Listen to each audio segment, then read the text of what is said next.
Le lion, roi de la savane. Dans les vastes étendues de la savane africaine, sous un ciel sans fin et un soleil ardent, régnait le lion.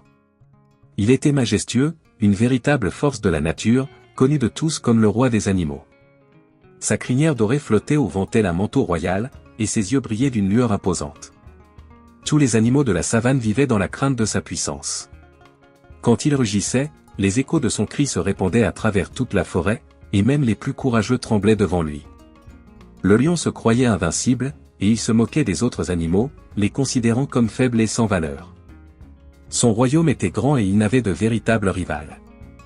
Il chassait à sa guise, se prélassait au soleil, et dormait pendant des heures sans se soucier du monde autour de lui. La rencontre avec le petit rat. Un matin chaud, alors que le lion faisait une sieste sous l'ombre d'un grand baobab, un petit rat, curieux et sans méfiance, gambadait près de lui. Il courait joyeusement, cherchant de petites graines à manger, lorsqu'il fit une erreur. Dans son excitation, il se précipita sur le lion et se retrouva coincé sous sa grande patte.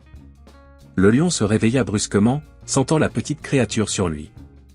Pris de panique et furieux d'être dérangé, il roula sur lui-même d'un coup sec et captura le rat avec sa puissante patte. Le rat, pris au piège, tremblait de peur. Il savait qu'il ne pourrait jamais échapper à la puissance de ce grand lion. Sa petite taille et son insignifiance semblaient être des obstacles insurmontables. Il s'humilia et, dans un élan de désespoir, se mit à supplier le lion. « S'il te plaît, Majesté, roi des animaux, dit-il avec une voix tremblante, pardonne-moi. Je ne voulais pas te déranger. Je suis si petit, et je ne suis qu'un rat insignifiant. Mais je te promets que, un jour, je pourrai t'aider. Si tu me laisses partir, je te rendrai ce service. » Le lion, amusé par cette demande audacieuse d'un petit rat, se leva lentement. Il observa le rat qui se tenait là, tout tremblant, mais déterminé dans ses paroles. L'idée que ce minuscule être puisse un jour lui être utile le fit sourire intérieurement. « Comment un être aussi petit que toi pourrait-il m'aider » demanda le lion en se léchant les griffes, amusé par l'idée. Mais après une seconde de réflexion, le lion décida de relâcher le rat. Il le laissa partir avec un ricanement. « Sois, petit rat. Je te laisse partir, mais souviens-toi bien de ta promesse. Un jour, tu me rendras ce service, et je verrai si tu as vraiment une utilité. » Le rat, tout heureux, s'échappa à toute vitesse, ne s'arrêtant que lorsqu'il fut loin du lion. Le lion retourna à sa sieste, en se disant qu'il ne serait jamais en danger de la part d'un petit rat comme lui. Les semaines passèrent, et la savane retrouva son calme habituel. Mais un jour, le lion, dans sa fierté, se laissa prendre au piège tendu par des chasseurs. Il avait vu un morceau de viande à l'horizon et, dans sa hâte, s'y précipita sans réfléchir. C'était un piège bien camouflé, composé de câbles solides et de pieux pointus. Avant même de s'en rendre compte, il était capturé, immobilisé par les cordes qui s'étaient resserrées autour de ses puissantes pattes. Le lion se débattit furieusement, rugissant et frappant les cordes de toutes ses forces. Mais les liens étaient trop solides, et même sa grande puissance ne suffisait pas à se libérer. Après de longues heures d'efforts inutiles, le lion, épuisé, comprit qu'il était pris au piège, et son rugissement. Mais, au moment où l'espoir semblait avoir disparu, un petit bruit de pas se fit entendre dans l'ombre. C'était le rat. Ce même rat qu'il avait relâché des semaines plus tôt.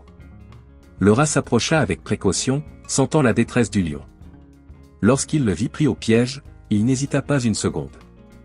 Sans tenir compte de sa taille minuscule et de la situation dangereuse. « Majesté, je suis de retour, dit-il d'une voix calme. Je vais te libérer. » Le lion, surpris et profondément touché, observa le petit rat travailler. Le rat commença à ronger les cordes avec ses petites dents aiguisées. Le lion, dans sa position désespérée, commença à comprendre que ce petit animal pourrait bien être celui qui le sauverait. Le rat ne perdit pas une minute. Il rongea les cordes avec une grande vitesse et une grande détermination. Petit à petit, le piège commença à céder. Le lion, tout en observant le rat, se sentit à la fois humble et reconnaissant. Il n'aurait jamais imaginé que le petit rat qu'il avait épargné un jour serait celui qui lui offrirait sa liberté. Finalement, après quelques minutes de travail acharné, les dernières cordes se brisèrent, et le lion se retrouva libre. Il se dressa sur ses pattes, et un sentiment de gratitude profonde envahit son cœur. Il se tourna vers le rat, qui, tout joyeux, se tenait là, fier de sa mission accomplie. « Je n'arrive pas à y croire, » s'écria le lion, abasourdi.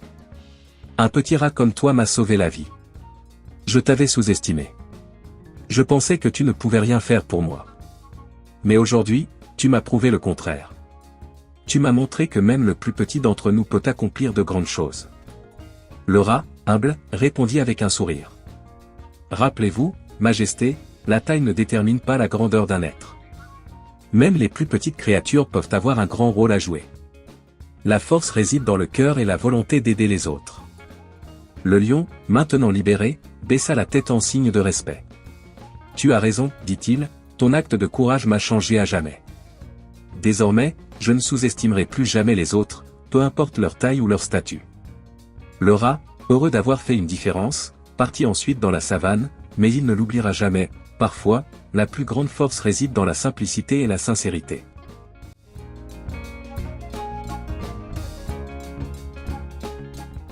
Et ainsi, chers amis, à travers l'histoire du lion et du rat, nous apprenons que la grandeur ne réside pas dans la force ou la taille, mais dans la compassion, l'humilité et la capacité à aider ceux qui nous entourent, même dans les moments les plus difficiles.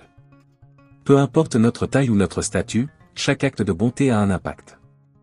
N'oubliez jamais, même les plus petites créatures peuvent accomplir de grandes choses. Ce conte nous montre également qu'aucune aide n'est trop petite pour être précieuse, et que même dans les moments de grande détresse, des gestes simples peuvent changer la vie de quelqu'un. Le lion, tout puissant qu'il soit, a appris à reconnaître la valeur du plus humble des êtres, et à rendre hommage à ceux qui l'aident.